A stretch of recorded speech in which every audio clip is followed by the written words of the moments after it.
YSR Congress party అధికారంలో ఉన్నప్పుడు 3 సంవత్సరాల పాటు అసలు పనులు చేయడానికి వీలేని పరిస్థితులు ఉన్నాయి. తెలుసా మీకు? ఏంటది? కరోనా దొరకల కూలీ. అయినా సరే మొత్తం నదిని డైవర్ట్ చేసి ప్రవాహాన్ని మళ్లించినటువంటి ఘనత వైఎస్ఆర్ కాంగ్రెస్ పార్టీ ప్రభుత్వానికి దక్కుతుందని కూడా ఈ సందర్భంగా నేను మనవి చేస్తున్నా. స్పిల్వేని పూర్తి చేసింది మేము, గేట్లు పెట్టింది మేము, lower copper dam upper copper డ్యాములు పూర్తి చేసింది మేము. ఇన్ని పూర్తి చేస్తే చంద్రబాబు నాయుడు మేమేం చేయలేదంట, ఆయనే మొత్తం చేశాడంట. వరల్డ్ రికార్డ్ అంటే ఏదో చెప్తున్నాడు. రికార్డే మొత్తం వేసి పారాడు సిమెంట్ బిల్లు కోసం, డబ్బులు చేసుకోవడం కోసం. స్పిల్వే ముందు కాంక్రీట్ టప టప టప టప వేసాయి. ఏమి లేదు దానికి, వేసేయటమే. వేసేసారు, బిల్లు చేస్తున్నారు, డబ్బులు తీసుకున్నారు. ఆ నవయ్యగాతో షేర్ కలుపుకున్నారు. రామోజీరావు గారు బంధువు నవయ్యగా వీళ్ళు డబ్బులు తీసుకునే కార్యక్రమాలన్నీ చేసేటటువంటి పరిస్థితికి వచ్చి ఇవాళ మమ్మల్ని మాట్లాడేటువంటి పరిస్థితి చేస్తున్నారు. ఇంకో అంశం నేను 2-3 సార్లు అడిగాను, కానీ చంద్రబాబు నాయుడు గారు కానీ రామానాయుడు గారు కానీ సమాధానం చెప్పరు. ఏంటంటే 2 దశలు. ఒకటి ఫస్ట్ దశ ఇప్పుడు పూర్తి అయిపోతుందని చెప్తున్నాడు కదా, 2027కు పూర్తి చేసే బాధ్యత మాది అని చెప్తాను. మంచిది. నేను ఒక మాట అడుగుతానండి, ఏమనుకోవద్దు చంద్రబాబు నాయుడు గారు, ఇంత ముందు కూడా చెప్పారుగా 2018కి పూర్తి చేసి ఎన్నికలకు వెళ్తాం అని బల్ల గుద్ది చెప్పారుగా. ఏమైంది ఆ రోజు? 2018 తర్వాత 19కి వచ్చావు, 19 ఎలక్షన్ జరిగినాయి, మీరు ఓటమి పాలయ్యారు. మేము కూడా చెప్పాం పూర్తి చేస్తామని. తర్వాత మేము చెప్పాం మీ డయాఫ్రమ్ వాళ్ళు కొట్టుకుపోయింది కాబట్టి పూర్తి చేసేదానికి సమయం చాలదని కూడా చెప్పాం. అది నిజమైంది.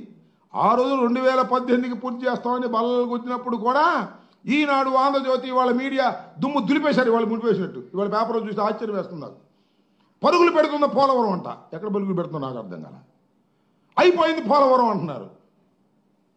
27కి చేస్తూ ఉన్నారు. మంచిదే, చేయండి. 27కి చేయొచ్చు. అక్కడ పెద్ద పనులన్నీ మేము మా టైంలోనే చాలా వరకు పూర్తి చేసాం.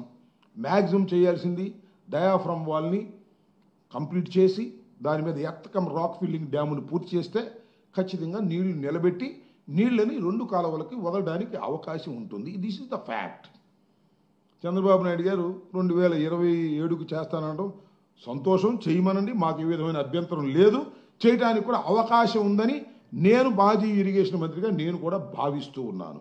అయితే 2 దశలు 41.15, 45.72. ఇక్కడ మొన్న చంద్రబాబు నాయుడు గారు చెప్తున్నాడు కదా, మొన్న 12,000 కోట్ల రూపాయలు విడుదల చేశారని మొదటి ఫేజ్కి. ఇక్కడ జరిగినటువంటి కుట్రనండి. చంద్రబాబు నాయుడు గారు పాపం కేంద్ర ప్రభుత్వంతో భయపడి అంగీకరించాడో తెలియదు నాకు, లేకపోతే మోడీ గారు చంద్రబాబు నాయుడు గారు మాట్లాడుకుని చేశారో నాకు తెలియదు. ఆ రోజున ఏ విధంగా అయితే ప్యాకేజ్ తీసుకుని అది ఎగ్గొట్టేశారో, ప్రత్యేక హోదాని ఎగ్గొట్టేశారో, అదే రకంగా ఇవాళ 41.15కు మాత్రమే ఈ ప్రాజెక్టును పరిమితం చేయడానికి చంద్రబాబు నాయుడు గారు అంగీకరించారు. 2వ దశ లేదని చెప్పారు. 2వ దశ ఉంటే మొన్న క్యాబినెట్ నోట్ చూపించమని అడుగుతున్నాం, దాన్ని చూపించలేదు. ఈ మొదటి దశతోనే పూర్తి చేసేసి మళ్ళా రీహాబిలిటేషన్కి దీనికి ఇవ్వాల్సినటువంటి 30,000 కోట్లు ఎగ్గొట్టేయాలని చెప్పేసి సింపుల్గా తప్పుకోవాలని కేంద్రం నిర్ణయించుకుంది. ఆ కేంద్రం నిర్ణయంలో చంద్రబాబు నాయుడు గారు కూడా పాత్రధారుడయ్యారు. ఇది మొత్తానికి బ్యారేజ్ కిందే చేయాలనేటువంటి ప్రయత్నం చేస్తున్నారు. ఇది చాలా దుర్మార్గమైంది. పోలవరం నిర్మాణం ఆశించింది ఇది కాదని కూడా ఈ సందర్భంగా నేను మనవి చేస్తున్నా.